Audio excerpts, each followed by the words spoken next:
Հանրային հեռուստաընկերության սպորտի բաժնի ղեկավար, որ եթե ինչ-որ սխալ եմ անում եւ ինձ ուղղում են, այլևս այդ սխալը չկրկնի։ տարօրինակ է, տորորոշեն կոչեց ինձ շուտ բաներ էր ասում։ Այնպես շնչակտուր մտա եթեր, Զանգ չեղավ։ չէ, զանգ չեղավ, մազեն գիտեք դրանք։ Բարև ձեզ, սիրելի հայրենակիցներ։ Ճանաչիր մերոնց հաղորդաշարը սկսում է իր հերթական հաղորդումը։ Ուզում եմ սիրով ներկայացնել մեր այսօրվա հյուրին, հանրային հեռուստաընկերության սպորտի բաժնի ղեկավար, սպորտային մեկնաբան, պարոն Էդվարդ Քալանթարյանին։ Բարև ձեզ։ Բարև ձեզ։ Ուրախ եմ ողջունել այս տաղավարում։ Ես եւս շնորհակալություն հրավերի համար։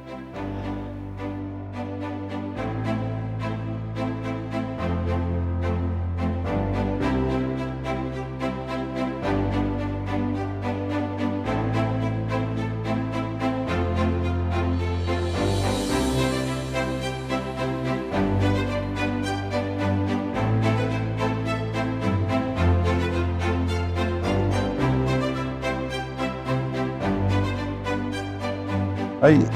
միանգամից ձեր կենսագրության հետաքրքիր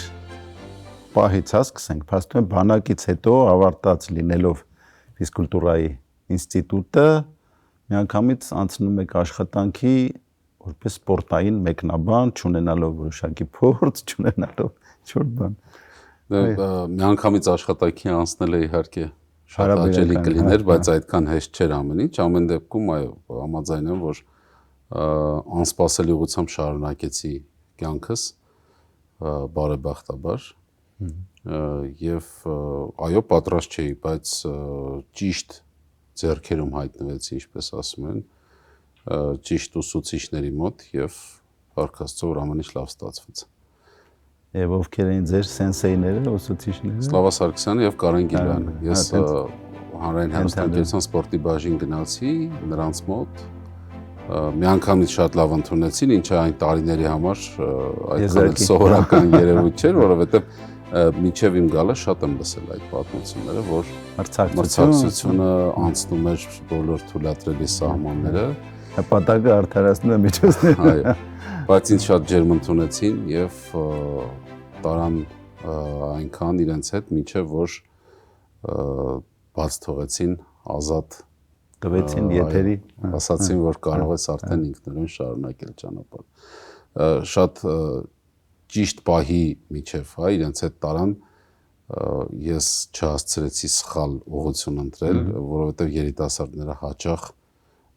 շատ արագ հասկանում են, որ օրինակ 1-2 եթերից հետո հասկանում են, որ իրենք արդեն աստղեր են, արդիկ տեսնում են, մի քանի անգամ փողոցում բարևում են եւ արդեն այլ կերպ են պատկերացնում ամեն ինչ։ Իսկ ինձ նրանք թույլ չտվեցին այդ ամենը ինձ վրա ընդունել եւ ամեն ինչ լավ ստացվեց։ Դե նաեւ մոտեցման հարցել է, էլի։ Բնականաբար, ես մի առավելություն ունեմ, որով բարձենում եմ իհարկե, գլուխ գովալ չլինի, ես սիրում եմ լսել մեծերի ասածը։ Ինչը եզակի երևույթ է շատերի մոտ։ Եվ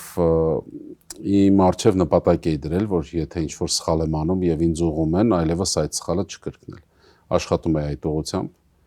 Եթե ասում էին, որ այսպես ճիշտ չէ, այսպես է պետք անել, հաջորդ անգամ 90%-ից ավելի դեպքերում ինձնից այդ սխալը ոչ ոք չէր լսի։ Ինչը մաղթում եմ իդեպ բոլորին, ովքեր սկսում են իրենց կարիերան տարբեր ոլորտներում, եթե ընտրել ես որպես ղեկավար, որպես ավելի փորձառու գործընկեր ինչ-որ մարդու, ուրեմն նրա ասածը պետք է լսես։ Եթե այդպես է ասում, ուրեմն դա ճիշտ է։ Ու ես լսեցի, ես շատ էի լսում եւ չէի կրկնում այնինչ պետք չէ անել եթերում։ Դրա համար կարծում եմ շատ երկար ճանապարհ կարողացա անցնել, թեև դեռ ճանապարհ ընթացքում է ցավոք մեր եւ անցնել եւ սովորելու, որովհետեւ սովորելը միշտ է պետք։ Ինչքան սովորում ես, այնքան գտնում ես, որ էլի լիքը բան կա։ Որքան ապրում ես, այդքան սովորում ես։ Այո, եւ ինչը գովելի է, որ ասեցիք, որովհետեւ մեր ազգի կարևորագույն թերություններից մեկն է, որ ցանկացած անձ ինքը գտնում է եւ համարում է, որ ինքը ոչնչով չի զիջում իր ուսուցչին եւ անմիջապես որոշակի դիմադրություն, անհանդուրժողականություն, չլսելու բաները դրսևորում, ինչը բերում է դիմադրության, ինչը բերում է այդ կոնֆլիկտային իրադրության, որի արդյունքում ցավալիորեն բաժանվում են։ Այո, ես ինքս արդեն հասցրել եմ բազմաթիվ ուսանողներ, աշակերտներ ունենալ, նրանց հետ աշխատել եւ մեծ մասը շատ լավ է, որ լսում էին եւ ընդունում էին ասածներս, իսկ ովքեր համարել են, որ ես չեմ ասում այն, ինչ նրանց պետք է, ճանապարհը ուղղակի չենք շարունակել, բայց ոչ ոք չի կարող ասել, որ դրանից հետո ինչ-որ բարձունքների է հասել։ Այսինքն ճիշտ ժամանակին ճիշտ որոշում պետք է կայացնել։ Ես այդ որոշումը կայացրի եւ այդ ոճով փորձում եմ այն մարդկանց, ովքեր ունեն իմ խորհրդի կարիքը, ունեն հաշվի առնել կարող են իմ ասածները, ես նրանց միշտ օգնում եմ եւ պատրաստ եմ նրանց հետ աշխատել։ Շատ լավ։ Այսինքն եկաք հանրային հեռուստաընկերության սպորտի բաժին, որտեղ փորձառու Սլավա Սարգսյանը եւ Կարեն Գիլոյանը ձեզ ուղղորդեցին, աստիճանաբար մտցրեցին այդ գործի, այսպես ասած, հունը եւ տվեցին այդ կանաչ լույսը, որ մտնեք։ Այո։ Բարի բուն իմաստով կանաչ լույսը, որովհետեւ մինչև Սլավա Սարգսյանը հասավ նրան, որ ես հանրային հեռուստաընկերության լուրերի թողարկում վարեմ, նրա սպիտակ մազերը շատացան, որովհետև բարդ գործընթաց էր, ղեկավարությունը տարբեր պատճառներով չէր համաձայնում, մարմնի կառուցվածքը օրինակ շատ խոշոր է կադրի համար, նման պատճառաբանություններ կային, աչքերը շատ այսպես լայն է բացում եթերում, բայց դրանք գործոններ են, գործընթացային մասեր են, որ սկսնակի համար բնորոշ են, շատ նորմալ է։ Եվ իհարկե սկզբում պետք է որոշ բաների վրա աչք փակել։ Եվ Սլավա Սարգսյանը հասավ դրա եւ երբ առաջին անգամ ես մտա եթեր, եթերից դուրս եկա, ձեռքս սեղմեց, համբուրեց, ասաց շատ լավ էր ամեն ինչ, թեև ես գիտեի, որ ամեն ինչ շատ վատ էր։ Մինչև հիմա, եթե ես այդ եթերը նայեմ, ես ուղղակի կսարսափեմ։ Բայց նա ոգևորեց ինձ, ուղղակի ոգևորեց եւ հիմա ես հասկանում եմ ինչու դա արեց, որ ես չհիասթափվեմ։ Եթերում Հայլուր սպորտն է։ Մինչև 19 տարեկանների Եվրոպայի առաջնությունում Հայաստանի հավաքականն իր երկրորդ հանդիպումն Անգլիայի ընտրանու հետ ավարտել է ոչ ոքի 1-1 խաղի մանրամասները հեռախոսով հաղորդում է Արմեն Մելիք-Բեկյանը։ Այո, ճիշտ մասնագիտական, մանկավարժական մոտեցում, որ գոտեպնդելով, խրախուսելով ավելի արդյունքի կհասնես, իսկ նորից ասեմ, այն ժամանակ միշտ չէ, որ այդքան կվստահին մարդ։ Ես շատ ուրախ եմ, որ ինձ վստահեցին։ Միգուցե ինչ-որ բան տեսան, այնպես չէ, որ 0 գիտելիքով մեկը եկել էր եւ նրան ուղղակի ճանապարհ տվեցին։ Բայց վստահ եմ, շատ ավելի մեծ գիտելիքներով մարդիկ կան, որոնք իրենց ոլորտում չեն կարողանում աշխատանք գտնել։ Դա լուրջ խնդիր է։ Ինչն է ձեր կարծիքով, բավարար նպատակաուղղվածություն չկա, պահանջարկ չկա, այսօրվա դրությամբ շատ ոլորտներում մասնագետների պահանջարկ չկա, աշխատատեղերը քիչ են։ Ես մեր ոլորտում ասեմ, շատ ուսանողների հետ աշխատել սկսելիս նախապես զգուշացնում եմ, որ հնարավոր է դուք շատ լավ գիտելիք ստանաք, շատ լավ պատրաստ լինեք մեկնաբանությանը, լրագրությանը, բայց չգտնեք աշխատանք, որովհետև սարսափելի քիչ է Հայաստանում մարզական արտադրություն, այսինքն սպորտային հեռուստաընկերությունները պետք է շատ լինեն, մի քանիսը գոնե, որպեսզի մրցակցեն միմյանց հետ։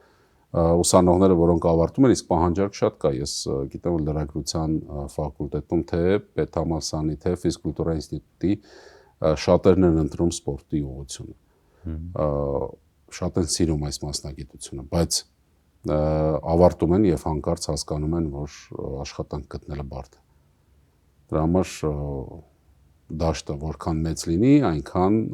ոգևորությունը նրանց շրջանում կմեծանա։ Դե ինչպես է ֆուտբոլի առաջնությունում, ինչքան շատ ակումբ, ինչքան շատ խաղեր, ինչքան շատ փորձ, այնքան շատ հայ ֆուտբոլիստներ կկարողանան խաղալ։ Լեգիոնականներից կախվածություն այդքան չի։ Այսինքն հնարավոր հավակնորդների, հնարավոր տեխնացուների քանակը ինչքան մեծ լինի, մրցակցություն կլինի, ընտրությունը ավելի, սելեկցիան ավելի առողջ կլինի եւ կարող ես ինչ-որ փունջ ունենա։ Շատ լավ։ Հիմա այսպեսի մի հարց Սլավա Սարգսյան, Կարեն Գիլոյան ձեզ ուղղորդեցին, բերեցին, հասցրեցին։ Իսկ բուն այդ հաղորդավարական որպես օրինակ, հա? Այ ով ձեզ համար եղավ օրինակ, որ ինչու եմ ասում, օրինակ մենք փաստորեն խորհրդային միության տարիներից ենք, չէ՞, այս ամեն ինչը եւ տեսել եւ բան։ Խորհրդային միության ռուս մեկնաբաններ կային, որոնք ավելի բազմափորձ էին։ Ճիշտ է, մեր հայ մարզական մեկնաբանների մեջ էլ կային, բայց նրանց փորձը, նրանց գիտելիքները, ունակությունները ավելի, ասենք Նիկոլայ Օզերով կար, մեր Կոտե Մախարաձե կար, որը ինչ որ նոր ուրույն ոճեր մտցրել, չէ, արտիստական, ինչ որ заканчивается 48-я минута и сразу же начинается 49-я վերացական։ Այս համարով եղավ։ Նիկոլայ Օզերովին ցավոք չեմ հասցրել լսել, այսինքն կենթանության օրոք։ Կոտե Մախարաձեին լսել եմ, բայց այդ ժամանակ շատ փոքր էի, այսինքն երբ հայրս նայում էր ֆուտբոլ եւ լսում էի, հասկանում էի, ասում էին, պատմում էին Կոտե Մախարաձենը մեկնաբանում, նրան հասցրել եմ լսել, բայց երբ արդեն ինքնուրույն իմ ցանկությամբ սկսեցի ֆուտբոլ նայել, ես որպես օրինակ ասեցի։ Հասկանալի է, երբ ինքնուրույն սկսեցի ֆուտբոլ նայել, Սուրեն Բաղդասարյանից սկսած, հա, արդեն Սուրեն Բաղդասարյան, Սլավա Սարգսյան, Համլետ Խուշյան, նրանց էի լսում, թեև հասկանալի պատճառով ես այն ժամանակ չէի դիտարկում դա որպես իմ ապագա մասնագիտություն եւ այլ ականջով էի լսում, որպես սովորական հեռուստադիտող։ Դրա համար ասել, որ ես ունեի կամ ունեմ կուռքեր, որոնց լսելով ժամանակին որոշեցի դառնալ մեկնաբան, ոչ։ Ինքներդ գիտեք, այդ պատմությունը շատ անսպասելի բանակից հետո, ընկերոջ երաշխավորությամբ, այո, դարձա մարզական մեկնաբան եւ հետո սկսեցի հիշել, ես ում եմ լսել, ումից ինչ կարող եմ վերցնել։ Եվ այսպես քիչ-քիչ ինչ որ ծաղկակաղ անելով ես դարձա մեկնաբան, բայց ոճի ձևավորման վրա հատուկ չեմ աշխատել։ Այսինքն չկար մի մարդ, որին լսել է եւ ասել է, այ ես իրպես պետք է մեկնաբանեմ։ Բայց հետո երբ արդեն այս մասնագիտությամբ սկսեցի աշխատել, բնականաբար ավելի ուշադիր սկսեցի լսել, թե ռուս մեկնաբաններին, թե շարունակեցի իմ ավագ գործընկերներին լսել, եւ եթե տեղափոխվենք նորից Ռուսաստան, այն ժամանակ դեռ շատ տարածված էր, Հայաստանում շատ էին նայում ռուսական ալիքներով, երկու մեկնաբանի էի շատ հավանում եւ նրանց լսում, երկուսն էլ այսօր ցավոք սրտի չկան, Յուրի Ռոզանովը եւ Վասիլի Ուտկին։ Նրանցից շատ բան փորձել եմ վերցնել, որպես ոչ եւ որպես գիտեք ինչներից գրավում, ինչ է պետք խաղի ընթացքում ասել եւ ինչ պետք չէ։ Այսինքն ինչպես է պետք քո իմացած տեղեկությունը մատուցել հեռուստադիտողին, որ չձանձրացնես, որ չուշացնես։ Ու շատ կարևոր մասնիկ նրանք ինձ սովորեցրին ինչպես է պետք եթերը, մեկնաբանությունը դարձնել ավելի հոգեհարազատ հեռուստադիտողին, այսինքն տպավորություն ստեղծել, որ մենք միասին նստած զրուցում ենք։ Ես ինչ որ ստանդարտ խոսքերի շարան չեմ ներկայացնում, դու էլ լսում, դա հանգիստ մարսում ես։ Այսինքն մենք մտնում էինք այսպես վիրտուալ երկխոսության մեջ, դա փորձեցի վերցնել, որքան հո ստացվեց, չգիտեմ, բայց դրական կարծիքներ Արքաստու կան։ Հիմա որ ասեցիք Սուրեն Բաղդասարյան, ես հիշեցի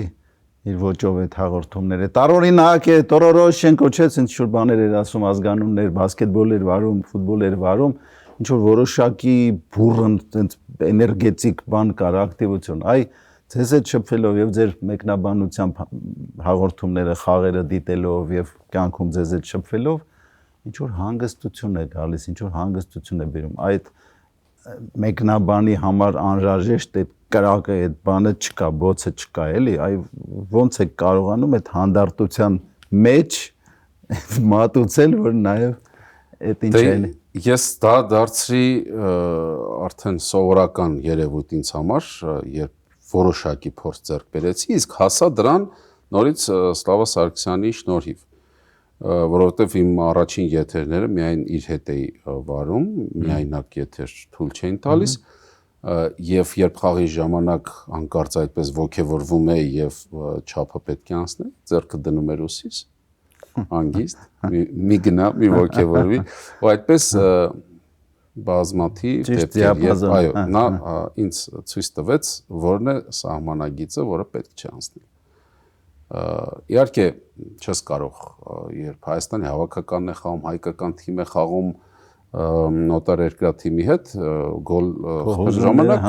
էմոցիա չդրսևորել, իհարկե հնարավոր չէ եւ պետք է դրսևորել, որովհետեւ մեկնաբանը ի վերջո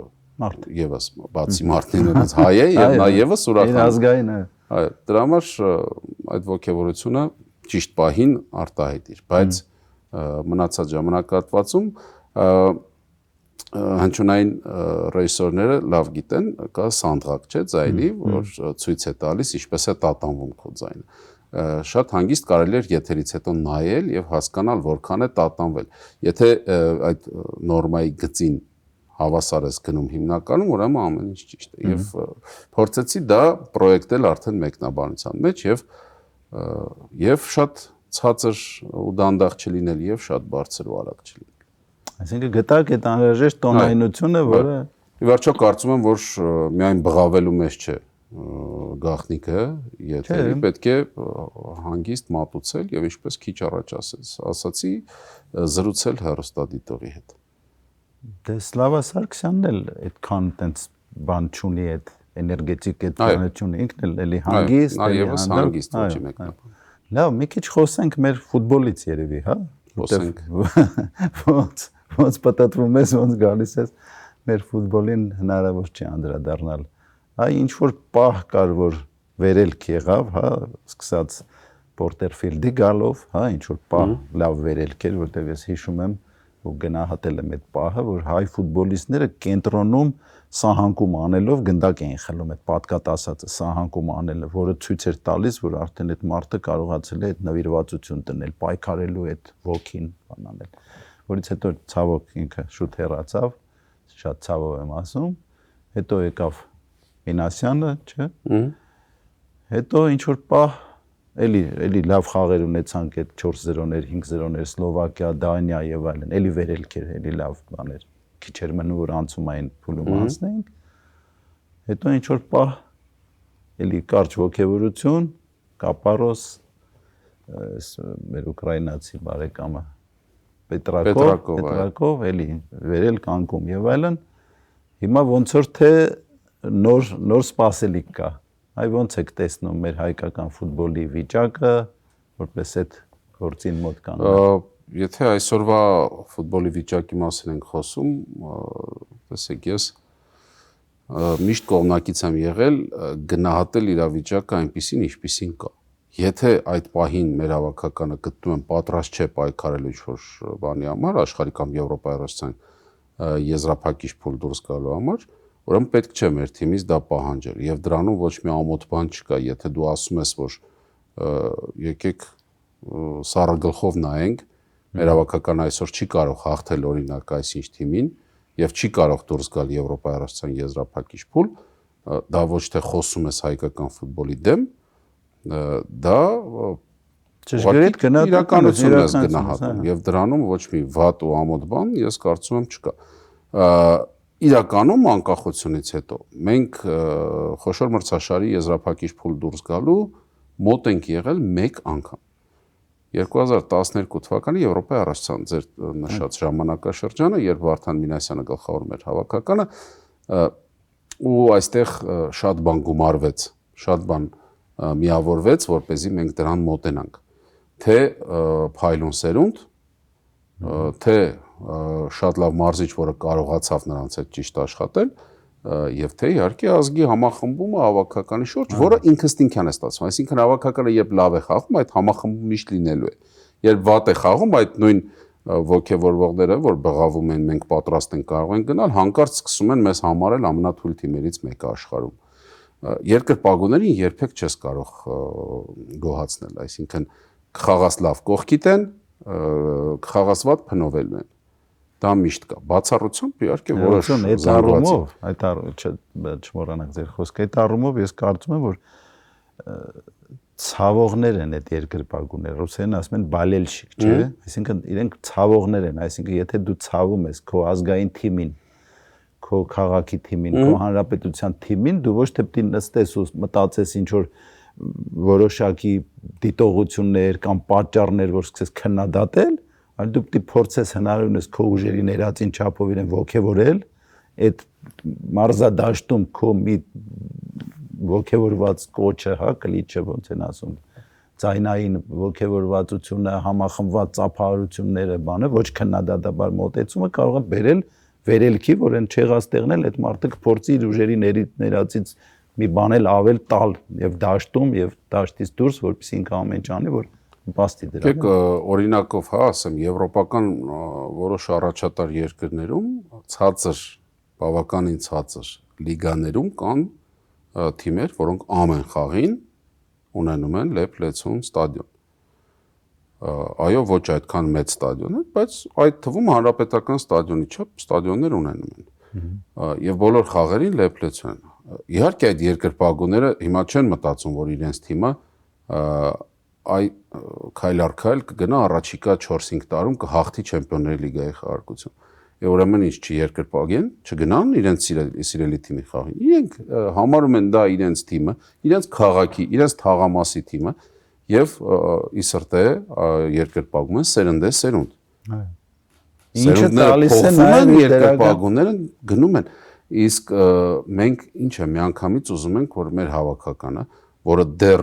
չի հասունացել, շատ ավելի ուժեղ թիմեր կան, որոնք չեն խաղացել խոշոր մրցաշարում։ Հիմա շատերը կասեն, բա Վրաստանը ոնց կարողացավ։ Վրաստանը միանգամից չարեց դա։ Վրաստանում, երբ որ գործընթացը սկսվել էր, մենք դրան ուշադրություն չէինք դարձնում։ Հետո տեսանք, որ եվրո են դուրս եկել եւ հասկացանք, վայ, ամեր կողքի երկիրը կարողանում է, մենք չենք կարող։ Օրինակներ շատ կարելի է բերել, բայց գնահատել իրավիճակը այնպեսին, ինչպեսին կա, պետք է։ Այսօր ես գտնում եմ մեր հավաքականը պատրաստ չէ, որովհետեւ մենք խաղացողների միջին մակարդակ չունենք այնպիսի, որը հնարավորություն կտա դուրս գալ խոշոր մրցաշար, առավել եւս այնտեղ պատվով ելույթ ունենալ։ Դե կա դրա պատճառը հետևակային կապը, առաջինը որ այդ լեգիոներներին որ վերցնում են, չէ՞, թե ստիպված են վերցնում, թե արդար սկզբունքով, փաստորեն իրենց վերցնում են, իրենք հանդիպում են ինչ որ կես ժամ կամ մի օր կամ այդ հավաքների ժամանակ, իսկ մարդիկ տարիներով էր իրար այդ։ Դե ախր դա միայն մեզ մոտ չէ, դա ամբողջ աշխարհում է այդպես։ Բոլոր հավաքականներն էլ հավաքվում են այդ մի քանի օրով ֆուտբոլիստները, բայց ոմանք կարողանում են, որովհետև ուժեղ ֆուտբոլիստներից է կազմվում այդ թիմը, մեզ մոտ ուժեղ ֆուտբոլիստները քիչ են, բավականաչափ չեն, որպեսզի արդյունք կարողանանք գրանցել։ Մենք կարող ենք յուրաքանչյուր ընտրական մրցաշարի ընթացքում մեկ աղմկահարույց հաղթանակ տոնել, մեկ սպասելի հաղթանակ տոնել, բայց ոչ ավելի։ Մնացած խաղերում ոչ ոքին լինում է մեր լավագույն արդյունքը։ Մենք պարտվում ենք Պորտուգալիային 0-5 հաշվով եւ համարում ենք, որ դա նորմալ է։ Ես էլ եմ գտնում, որ նորմալ է, բայց քանի դեռ 0-5 հաշվով պարտությունը մենք համարում ենք նորմալ, մենք ինչի մասին ենք մտածում։ Գնալու ենք եզրափակիչ փուլ Պորտուգալիայի պես մի քանի թիմեր են լինելու։ Ինչպես են խաղալ։ Չէ, իսկապես նորմալ է, որ Պորտուգալիան մեզ կարող է 5 գոլ խփել եւ բաց չթողնել։ Տեսեք խաղամակարդակների տարբերությունը։ Բայց երբ որ մենք կհասնենք նրան, որ օրինակ Հունգարիան քիչ էր մնում ոչ ոքի խաղար Պորտուգալիա, հունգարացիները կարող են մտածել, որ մի քիչ էլ եւ մենք իդեպ Հունգարիան երևի լավագույն օրինակը չբերեցի, որովհետեւ նրանք փորձ ունեն Եվրոպայի առաջացնում, աշխարհի առաջացում խաղալու, Հունգարիան ժամանակին աշխարհի առաջացան եզրափակումը խաղացել, այնպես որ 1954-ին նրանք ֆավորիտն էին եզրափակում եւ 2-0 հաշվով հաղթում էին Գերմանիային, բայց պարտվեցին 2-3։ Ոսկե գնդակ ունեն Ֆլորիան Ալբերտ, պատմություն Ֆլորիան Ալբերտ ունեն, Ֆերենց Պուշկաշեր ունեցել եւ այլն։ Այսինքն նրանք կարող են դրա մասին մտածել, մենք դեռ ոչ։ Ու այդ պատճառով մենք պետք է սպասենք այնքան ժամանակ, մինչև պատրաստ կլինենք Եվրոպայի կամ աշխարհի առաջացում խաղալ։ Մենք հիմա դրան պատրաստ չենք, ես դա ցավով եմ ասում, բայց պատրաստ չենք։ ոչ մի վատ բան դրանում ես հիմա չեմ տեսնում ու չեմ ուզում ասել, որ այ օրինակ եթե ֆուտբոլի ֆեդերացիայի նախագահը չլիներ, սա լիներ մյուսը, մենք դուրս կգա։ Ֆեդերացիայի նախագահը չի ստեղծում այդ արդյունքը։ Այո, նա նպաստում է, նա պայմաններ է ստեղծում ամեն ինչ, բայց հիմա ինչ վատ պայմաններում է մեր հավաքական ապրում կամ մարզվում եւ այլն եւ այլն։ Ինչի խնդիր ունեն, ոչինչի խնդիր։ Մենք ունենք որակյալ ուժեղ ֆուտբոլիստների պակաս։ Սա է գլխավոր պատճառը եւ անգամ եթե մենք բերենք աշխարհի լավագույն մարզչին, նա այս թիմով չի կարող հրաշքներ գործել։ Բնականաբար։ Սա պարզ իրականություն է, որի հետ պետք է համակերպվել։ Կգա ժամանակը, պատրաստ կլինենք, եկեք միասին վերցնենք եւ օգնենք մեր հավաքականին տանենք այնտեղ։ Դե բնականաբար առաջինը ճիշտ գնահատում, ճիշտ վերլուծություն, անհրաժեշտ գործողությունների ճշգրիտ պլանավորում, հետևողականորեն դրանց կատարում եւ ոչ մի անգամից ինչ որ ժամանակ հետո նոր ակնկալենք արդյունքներ, որը աշճանաբար կգան։ Այդ տեսեք ֆուտբոլի ֆեդերացիայի գործառույթից որ խոսում ենք, պետք է գծել ծրագիր, որը կլինի նվազագույնը 10 տարվա համար նախատեսած, լավ կլինի 20 տարվա համար նախատեսած։ Եվ այդ ծրագրով շարժվել առաջ առանց շեղվելու։ Արդյունքներին չնայել, մարզչին ամեն ընտրական փուլից հետո չփոխել, համակարգ ստեղծել եւ այդ համակարգով գնալ առաջ եւ ասել, որ ժողովուրդ սպասեք, նվազագույնը 10 տարի սպասեք, հետո կմտածենք արդյունքի մասին։ Ես հասկանում եմ, որ գալիս է ֆեդերացիայի նախագահը 4 տարով կամ 3 տարով ինչպես հիմա է եւ կարճ ժամկետում ուզում է տպավորություն ստեղծել, արդյունք տալ եւ նրա համար կարեւոր է ինչ այդ ժամանակահատվածում կլինի, ինչ նրա աշխատանքի մասին կխոսեն։ Բայց այդպես չպետք է լինի, պետք է գա ֆեդերացիայի նախագահ, եթե անգամ նրան փոխարինում են, այդ ծրագրից շեղում չլինի։ Միայն այդ դեպքում կլինի։ Վրաստանը վաղուց սկսեց այդ գործընթացը։ Դրա համար շատ ուժեղ հավաքական ունեցավ։ Վրաստանի ուժեղագույն երիտասարդ ֆուտբոլիստները անմիջապես գնում են արտասահմանում հանդես գալու։ Չեն պահում իրենց մոտ։ Ակումբները խանդի տեսարաններ չեն սարքում։ Մեր ակումբների ղեկավարները շատերը լավ տաղանդավոր ֆուտբոլիստ կա, ցանկանում են գնել, աստղաբաշխական մեր չափանիշով թիվ են ուզում, գումար են ուզում։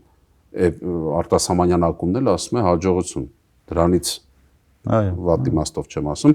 ամենտեղ կգտնենք։ Բաց թողեք ֆուտբոլիստներին, թող գնան Եվրոպա, թող գնան, սովորեն, մերվեն, մտածելակերպ փոխեն, գան հավաքականը ուժեղացնեն։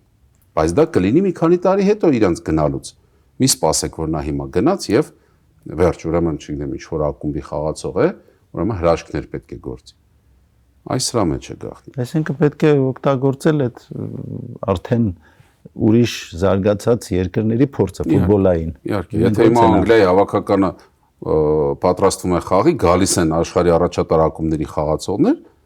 բոլորը գիտեն ինչի մասին են մտածում, ինչ խնդիր ունեն լուծելու։ Իսկ մեր խաղացողներին տարբեր միջին ու թույլ ակումբներից հավաքում է մարզիչը, միած սկսում է բացատրել ինչ ֆուտբոլ է նրանցից պահանջում, նրանք ասում են մենք այնտեղ ախր ուրիշ ֆուտբոլ ենք խաղում, սրան չենք կարողում հարմարվել։ Մեկը հարավային Ամերիկայից է գալիս ամեն անգամ դժվարություններ, հետո գալիս է չի խաղում եւ հիասթափվում է հաջորդ հավաքին չի գալիս։ Այս ամենը Դե նույն մոտեցման, նույն ճիշտ պլանավորման, դրա հետևողական աշխատանքի եւ այլն արդյունք է, որը ցավոք այսքան տարի փորձում ենք, դեռևս չենք կարողանում այդ համակարգված մոտեցումը դրսևորել։ Լավ, մի քիչ ձեզանից էլ խոսենք, փաստորեն մի քիչ հեռացանք։ Ի վերջո զրույցը Էդուարդ Կալանտարյանի հետ է։ Այդ հաղորդումների ընթացքում ի վերջո այն որ միջին հատվածում ասեցինք ձեր զգացումները, ոնց եք հաղորդում, ինչ եք զգում, ինչ եք հաղորդում, ինչն եք պահում ձեր մեր ազգային թիմերի ելույթի ժամանակ կամ ակումբների Շատ բարդ է, իրականում երևի ամենաբարդը Հայաստանի հավաքականի խաղ մեկնաբանելն է, որովհետև նորից ես պետք է Սլավա Սարգսյանին հիշատակեմ, միշտ ասում էր, որ այո Հայաստանի հավաքականի, այո շատ կարևոր գոլ է խփել ուրախանում ես, բայց մի մոռացիր այդ բանին, որ դու այդ խաղի մեկնաբանն ես, ոչ թե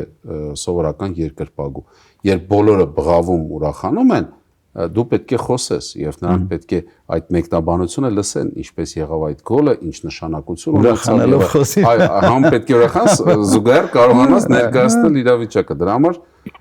այո, գոլը բղավեցիր մի քանի վայրկյան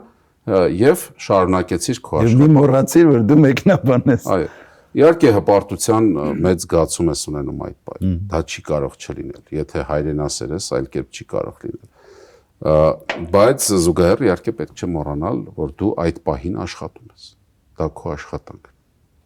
Դու ոչ միայն վայելում ես քո երկրի հավաքականի խփած գոլը, դու աշխատում ես։ Եվ պետք է չմոռանաս դրա մասին ու շատ արագ սառես։ Իսկ հետ խաղի է ինչ որ տրամադրություններ, էմոցիաներ, ինչ որ sense հիասթափություններ, բաներ լինում են, ասենք Բնականաբար բռնցքամարտիկի բանով որ հետո հետ խաղի է մտածում այս հարվածը որ ինձ կպներ ինչ էր անելու բան, չէ՞, տենց ինչ որ էմոցիոնալ։ Իհարկե ֆուտբոլային քննարկումները տևում են շատ երկար, գիտեք, խաղից հետո։ Վատ արդյունք է, վատ տրամադրությամբ վերլուծում ես ընկերներիդ հետ, գործընկերներիդ հետ խոսում ես այս ֆուտբոլիստը այսպես պետք է աներ, նա չպետք է խաղար եւ այլն, սա ինչ տվեց մեր հավաքականին, նա ինչ կարող էր տալ։ Այս ամենը քնում ուրախությունից հետո բոլորս սկսում ենք լավատեսորով, այո, նոտայով այդ ամենը քննարկել ու դա կարող է մի քանի օր տևել։ Էլ չեմ ասում, որ մասնագիտության բերումով տարբեր հաղորդումների եւ այլն մասնակցում ես եւ այդ ամենը քննարկում ես նաեւ եթերում։ Շատ լավ է, երբ լավ տրամադրությունն է գերակշռում, բայց ցավոք վերջին շրջանում ավելի շատ ուրախանալու բան չկար, բայց պատճառների մասին արդեն խոսեցինք։ Ուզում եմ ասել, այդ դե ուրախությունը պարզ է կմնա, իսկ այդ անկումային տրամադրությունը շուտ է անցնում, թե էլի դա էլ կախված է օրինակ, հա, մենք խաղացինք, պարտվեցինք 3 օրից հաջորդ խաղն է։ Որքան կարող ես այդ վատը պահել, պետք է շուտ ազատվես, որ հաջորդ խաղին նորից կարողանաս։ Նույնիսկ խաղի ընթացքում է լինում, երբ շատ վատ է քո թիմը խաղում, դու պետք է մեկնաբանես եւ չգիտես ինչ ես, կամ վատ բաներ պետք է ասես ֆուտբոլիստների մարզչի հասցեին, կամ ոչինչ չասես։ Բայց այդ նուրբ սահման կա, որը պետք է չխախտել եւ իրողությունը ասել եւ ոչ ոքի չվիրավորել եւ միևնույն ժամանակ չստեղծել հեռուստադիտողի մոտ տպավորություն, որ ֆեդերացիայի մոտ մարդն ես եւ վատ բաներ չես ասում այդ թիմին։ Այսինքն այդ ոսկե միջինը գտնել այնքան դժվար է, որը միայն տարիների փորձը կարող է օգնել քեզ հասնել դրան, որ վատը ասես այնպես, որ չնեղանան, լավը ասես այնպես, որ աստղային հիվանդություն չտանի, միևնույն ժամանակ քո մասին վատ կարծիք չկազմեն։ Ցավոք սրտի ազգի մեջ նստած խորհրդային տարիներից սկսած ես գիտեմ, որ այդպես է, կան հաջողակ եւ անհաջող մեկնաբաններ, այն ժամանակ Արարատի հիմա հավաքականի եթե ամեն ինչ լավ է սկսվում քեզ մոտ, հետո բոլորը երկար տարիներ ասել նա երբ մեկնաբանում է, մենք հաղթում ենք։ Հանկարծ մեկը մեկնաբանում է եւ առաջին խաղը վատ է ստացվում, միշտ ասելու են, որ նա հաջողակ չէ։ Բայց ոչ ոք չի մտածում, որ ախր մեկնաբանը չի կանխորոշում խաղի ելքը եւ նա չի ընթացքը թելադրում։ Նա ուղղակի մտնում է ձեզ հետ միասին այդ խաղի մեջ եւ փոխանցում է իրողությունը։ Լավ, Էդուարդ Քալանթարյանի սիրած մարզաձևը, որ սիրում է մեկնաբանել։ Որ սիրում եմ մեկնաբանել, ինձ մոտ հիմա շատ փոխվել է իդեպ։ Գիտեմ, որ ֆուտբոլ խաղալ սիրում եք։ Ֆուտբոլ խաղալ սիրում եմ, միջև հիմա խաղում եմ, թենիսիստ եմ, միջև հիմա թենիս խաղում եմ, բայց վերջին տարիներին մեկնաբանելու տեսանկյունից առաջին տեղ բարձրացել է հոկեյը։ Հոկեյ շատ եմ սիրում եւ հոկեյ մեկնաբանել ինձ համար այս պահին ամենամեծ հաճույքն է։ Իսկ ում մեր հավաքականի խաղերը նկատի։ Մեր հավաքականին առայժմ ոչ թե մեկնաբանել եմ 2010 թվականին աշխարհի առաջացում մեր հավաքականի խաղերը, մենք ունենք լիգա, հոկեյ Հայաստանի լիգա, որի խաղերը ես էի մեկնաբանում, հիմա տարբեր պատճառներով դադար է առաջացել, բայց ես 2 տարի մեկնաբանեցի հոկեյ Հայաստանի լիգայի խաղերը եւ հասկացա, թեև օլիմպիական խաղերի, ձմեռային օլիմպիական խաղերի ժամանակ եմ հոկեյ մեկնաբանել բազմիցս եւ հասկացա, որ դինամիկայի հաճույքի տեսանկյունից դա անգնահատելի է ուղղակի։ Այսինքն հոկեյը նրանց որ ֆուտբոլը չափազանց շատ եղավ իմ կյանքում եւ արդեն ինչ-որ փոփոխության կարիք զգացի։ Թեև դա չի նշանակում, որ ֆուտբոլ չեմ մեկնաբանում եւ չեմ սիրում։ Իհարկե սիրում եմ։ Լավ, ձեր սիրած սկսած խորհրդային տարիներից առ այսօր ձեր սիրած ֆուտբոլիստը։ Հայ ֆուտբոլիստի մասին։ Մի հատ ֆուտբոլիստը, մի հատ հայ ֆուտբոլիստը։ Դե հայ ֆուտբոլիստը ես 2 սիրած հայ ֆուտբոլիստ բոլոր ժամանակների ունեմ։ տարանջատել միշտ դժվարանում եմ Հենրիկ Մխիթարյանը եւ Արմեն Շահկելձյանը։ Երկուսին էլ շատ սիրում եմ եւ որպես ֆուտբոլիստ եւ որպես մարդ։ Ես միշտ երկուսին կնշեմ այսպես, իսկ արտասահմանցի Լիոնել Մեսսի։ Միակ։ Այո, ես ուղղակի չեմ տեսել ու չեմ տեսնում ֆուտբոլիստի, որը նրան կգերազանցի։ Պելեի խաղը չեք տեսել։ Պելեի խաղը չեմ տեսել, բայց հիմա տեսեք։ Չէ, սուբյեկտիվ է կարելի է շատ գործոններով գնահատել, բայց հիմա կասեմ ես Պելեին կգնահատեի ըստ արժանվույն, կկարողանայի գնահատել, եթե նրան տեսնեի առաջատար եվրոպական ակումբում խաղալիս, բայց նա ամբողջ կյանքում իր հարազատ Սանտոսում խաղաց, իսկ ինչ էր կատարվում Սանտոսում այն էլ այն թվերին ոչ ոք չգիտի։ Բայց ես շատ հազվադեպ կադրեր կարող ես տեսնել։ Ես տեսել եմ 1970 թվականի աշխարհի առաջնությունը Մեքսիկայում, այդ հրաշք թիմի կազմը, որ Պելեն հասկանում եմ, այդ ժամանակ արդեն Պելեն վետերան էր, նա 58-ին ավելի երիտասարդ 17 տարեկան ավելի փայլեց եւ այլն, բայց տեսեք աշխարհի առաջնությունը առանձին պատմություն է, հասկանում եք, աշխարհի առաջնությունը 4 տարին մեկ անգամ է եւ այնտեղ ինչ որ թիմ, ինչ որ ժամանակաշրջանում կարող է շատ լավ խաղալ, փայլել, բայց որքան երկար է տևում անհատ ֆուտբոլիստի կարիերան եւ որքան երկար է մնում բարձր մակարդակի վրա, դա կարելի է տարբեր գործոններով գնահատել, որ ակումբում է խաղացել, ինչ տիտղոսներ է նվաճել,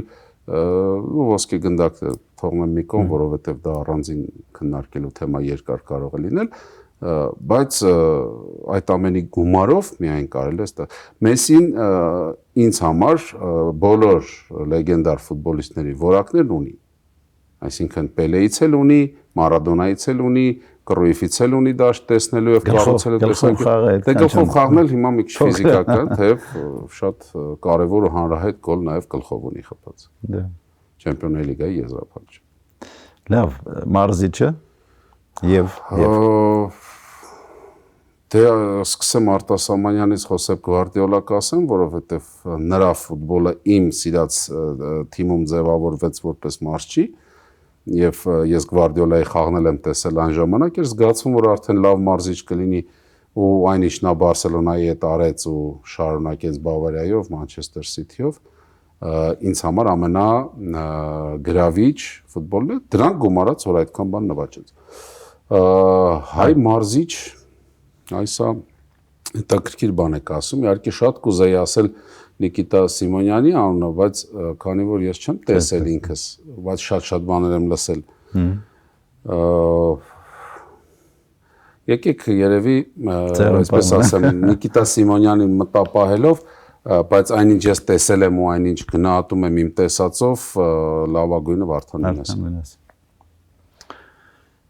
Շատ լավ, հիմա մի քանի դրվագել են ձեր խոստացած, որ ասիկ հաղորդումների ընթացքում հետաքրքիր դեպքեր են եղել, այդ մի քանիսով էլ կիսվեք ու ավարտենք։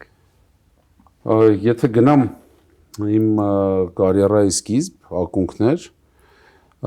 լուրերի թողարկում ունեինք այն ժամանակ առավոտյան 8:45-ին եւ 1 ժամ հետո 9:45-ին։ Այսինքն երկու եթեր, ուղիղ եթեր պետք էր ապահովել բնականաբար նախորդ օրվա լուրերով, որը պետք էր հասցնել գրել։ Եվ ես այն ժամանակ բնակվում էի ծնողներիս տանը Մալացիա Սեբաստիա վարչական շրջանում ու այնտեղից մեզ գալիս մեքենայով վերցնում էին, թեև ոչ է, ես արթնանում էի դեռ մութ էր։ Գնում էի բարեկամություն մետրոյի կայարան, այնտեղից մեզ վերցնում էին եւ տանում էին աշխատանքի։ Դե պատկերացրեք, միջև բոլորին հավաքում էին, հասնում էինք Նորք, եթեր մտնելուն մնում էր մոտավորապես 15 րոպե։ Ու շատ նորմալ է, եթե հանկարծ չհասցնես ինչ-որ բան անել,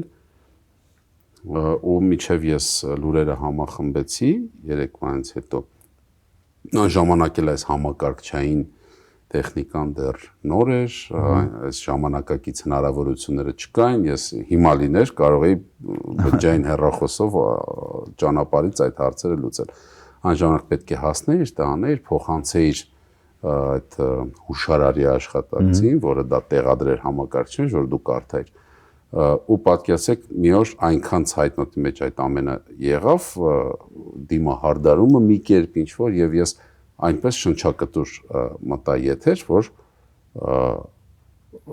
ասացին եթերում ես լույսը վառվեց եւ ես հասկացա որ չեմ կարող խոսել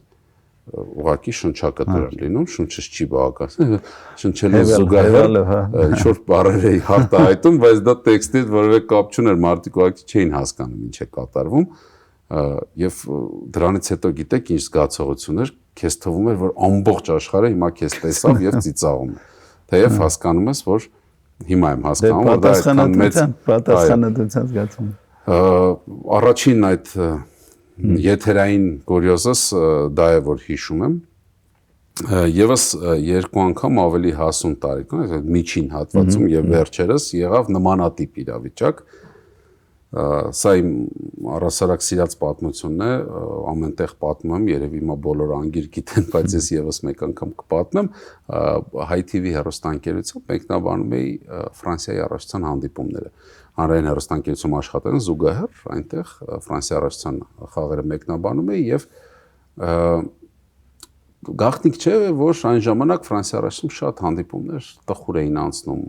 այն ժամանակ Paris Saint-Germain-ը դեռ այս Paris Saint-Germain-ը չէր Լիոնի Օլիմպիկն էր իշխում մի քանի թիմեր էին էլի եւ Բորդո կար այո ու ժամի խաղ եմ մեկնաբանում ու ցույց տվեցին մի պատկառելի տարիքի մարդու ալեհեր ու ես ասացի տեսեք հանդիպմանը ներկա է հայտնի դերասան Ժան Գաբենը շատ նման էր անկեղծ շատ նման էր ու ընդմիջմանը մի հեռուստադիտող է զանգարում հեռուստատեսություն փոխանցված վաղուց մեռել ասում ձեր մեկնաբանը փոխանցեք Ժան Գաբենը վաղուց մահացել եւ հաջորդ օրը հաջորդ եթերի ժամանակ ինչ կաներ փորձառու մեկնաբան ներողություն կխնդրեր ես որոշեցի իմ վրիպումը ուղղել իբր ես մեղավոր չէի եւ ասացի որ երեք նման բան եմ ասել ներողություն եմ խնդրում իհարկե Ժան Գաբենը մահացել դա նրա եղբայրն էր Զանգ չեղավ զանգ չեղավ ասեն գիտեք Ժան Գաբենը եղբայր չունի բարկացա դաստուգող չեղավ ես միջև հիմա չգիտեմ էլ ուներ եղբայր չուներ եւ ամենաթարմ օրինակը էլի այդ ոճով անցած տարի Փարիզի օլիմպիական խաղերում բացման արարողություն էին Կարմեն Գարամյանի հետ վարում եւ ունենք բնականաբար սցենարը որը մեզ տվել այնքան խճճված էր այդ բացման արարողությունը որ ժամանակագրության հետ որը մեզ ներկայացան գրեթե ոչինչ չէր համընկնում եւ այն պահին որ ես տեսնում եմ ժամանակագրությամբ իմ տեքստով որ պետք է այսինչ մարդը ելույթան ոչ թե ելույթան նրա անունն է գրված եւ այդ պահին ելույթենը մի կին որի անունը ես կարդում եմ հետո եթերը հանձնում է եւ հասկանում ենք որ այն կինոյում անունը ես կարդացի մահացած կին է ու նրա ինչ որ հիշատակին ինչ որ բաներ կատարում այսինքն այսպես մահացածներին կենթանացնելու բայց դիտավորություն չի եղել դիտավորություն իհարկե չի եղել հա բայց գիտեք ուղիղ եթերը ասում են Աֆրիկայում էլ ուղիղ եթեր եւ նման բաներ շատ են լինում ու թող ոչ ոք բազմոցին նստած չմտածի որ եթե լիներ էկրանի այն կողմում ամեն ինչ կատարել Ինչի մասն է խոսքը ես հավաստում ուղիղ եթեր է ասացիր գնաց խոսքդ էլ հետ չես դրա համար պետք է շատ երկար մտածել եթե հիմա մի այսպիսի ինձ համար օրենք եմ գծել եթե վստահ չես 100%-ով ով է ավելի լավ է չասես ով է ավելի լավ է մտածեն որ դու չճանաչեցիր քան սխալվես ով քոս լեզուտ քաշեց ոնց են ասում кто тебя за язык дёрнул ամփոփենք փորձեցինք ձեր անձի հետ կապված ձեր անցած ուղու սպորտի ձեր մոտեցումների ձեր հուզականության ձեր հետ կապված այդ դեպքերի ու դիպվածների մասին զրուցել կարծում եմ հետաքրքիր էր դե այդպես թվում Թե առաջինը ձեզ աշխատանքային հաջողություններ մաղթեմ, մեր բոլոր մարզիկներին, մարզիչներին հաջողություն, սպորտային երկարակեցություն, առաջին հերթին ֆուտբոլին, մեր ազգային ֆուտբոլի զարթոնքը, որտեղ բոլորի սրտում առաջին հերթին երևի ֆուտբոլն է, բայց չանտեսելով եւ ըմբշամարտիկներին եւ բռնցքամարտիկներին եւ ծանրամարտիկներին, մարմնամարզիկներին, լողորդներին եւ այլն։ Բոլորին մեր սպորտին մեծ հաղթանակ։ մեծ սպորտին, այո, մեծ հաղթանակ։ Շնորհակալություն։ Սիրելի բարեկամներ, հիշեցնեմ, որ այսօրվա մեր հյուրը Հանրային հեռուստաընկերության սպորտի բաժնի պետ, մարզական մեկնաբան Էդուարդ Քալանթարյանն էր։ Ստեսություն, մինչ նոր հանդիպում։